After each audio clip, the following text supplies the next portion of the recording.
Welcome back. We are happy to be here. I'm with Rebecca Mev's Oracle Profiles. I'm Elizabeth Denham. I'm the Franchise Woman, and we are Women in the Know.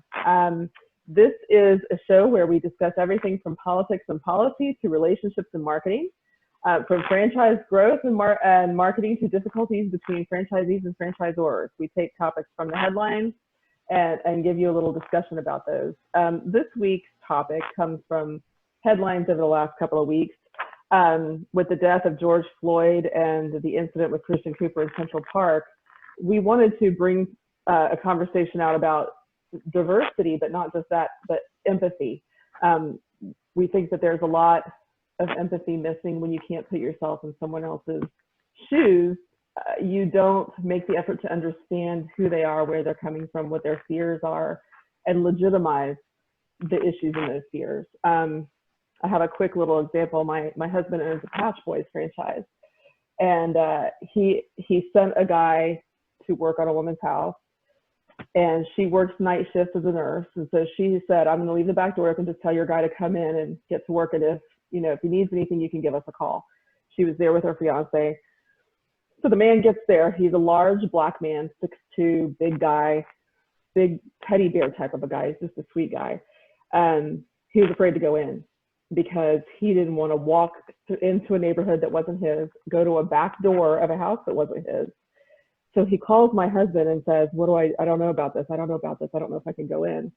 And Donald said, well, she's really, really nice. She's young. And he's like, well, sometimes the young ones are even worse. And he goes, is she white? And Donald said, well, I think she's biracial. He said, her fiance is white. And Donald said, I'm so sorry that you deal with this. This was right after a shooting of a few weeks ago. He said, I really do trust this woman. And I don't think it was just the woman. I think it was the neighborhood, being in a neighborhood that he was unfamiliar with. So I think in that we learned a lesson. I think we try to think of ourselves as pretty open and progressive thinkers in terms of diversity. But even from our perspective, we didn't anticipate that he would have this fear of walking into a stranger's house through a back door. So Rebecca, what are your thoughts?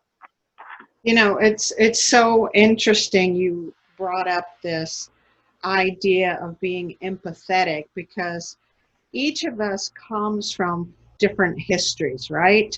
Where we were born, how we were raised, what our financial situation was. So we have a whole lot of beliefs and values that come from that kind of background. And we don't always know. Like you said, you didn't know, your husband didn't know that his employee would feel afraid to go into this neighborhood and especially enter into somebody's home, because we weren't in his shoes. We didn't know what it was like to be a tall, big black man in a more dominantly Caucasian neighborhood, especially with all the news that's been out there. It's hard to be compassionate and empathetic because we haven't had those experiences. So my hope is that this news and these experiences will have us sit back for a moment and say, wait a second, that's not been my experience, but why not? And what would it be like to be this other person that's short or tall or big or thin or black or purple, whatever? What would it be like to be in their shoes? What would they be thinking? What would they be feeling? To have that level of empathy, I think that gives us an opportunity to know one another at a much more intimate level and deep level. And I think it would also take a whole lot of confusion out in terms of some of the challenges that we're experiencing societally and professionally and otherwise. I agree. And I think that one of the most important things we can do is have the conversation.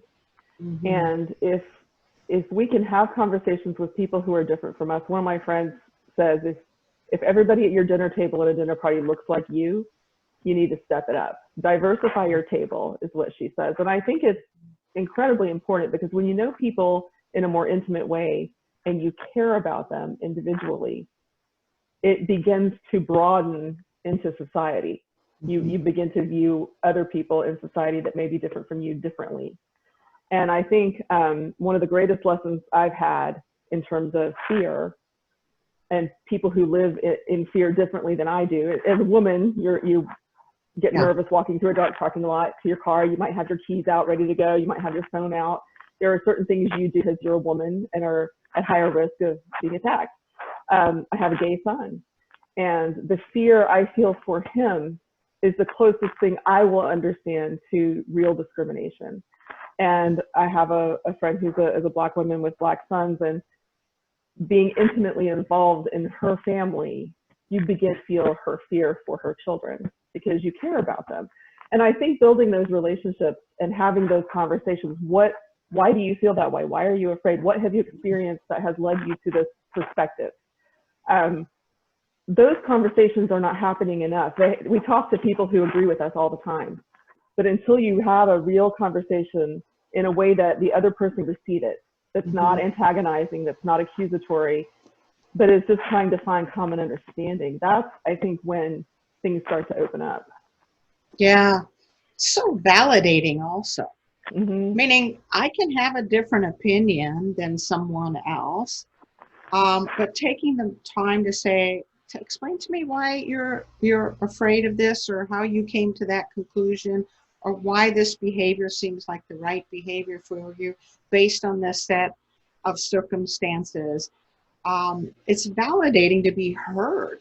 The last thing anyone wants to hear is that their fear isn't real, or that it's imagined, or that it's, exaggerated.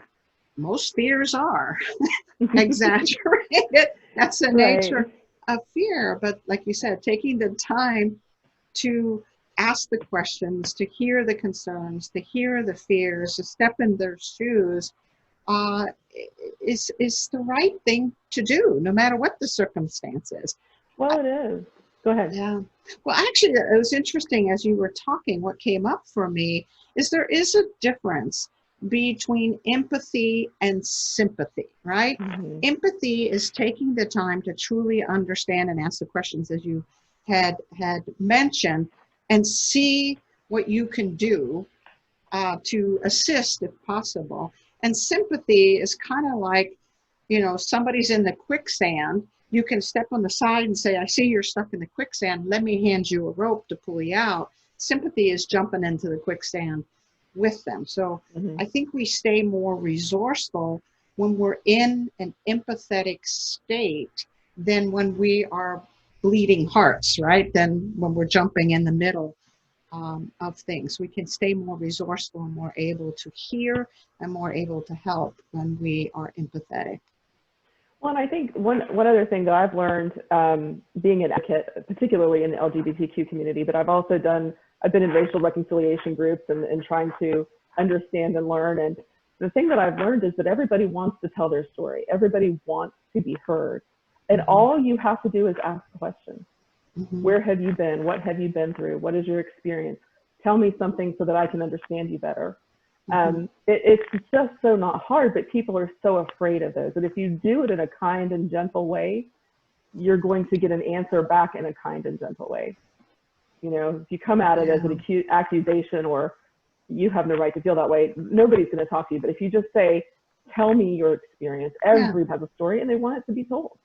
Yeah, tell me what's in your head and how you came to that. And I want to understand you. It's a form of love, right? It's a form of love to truly hear another human being.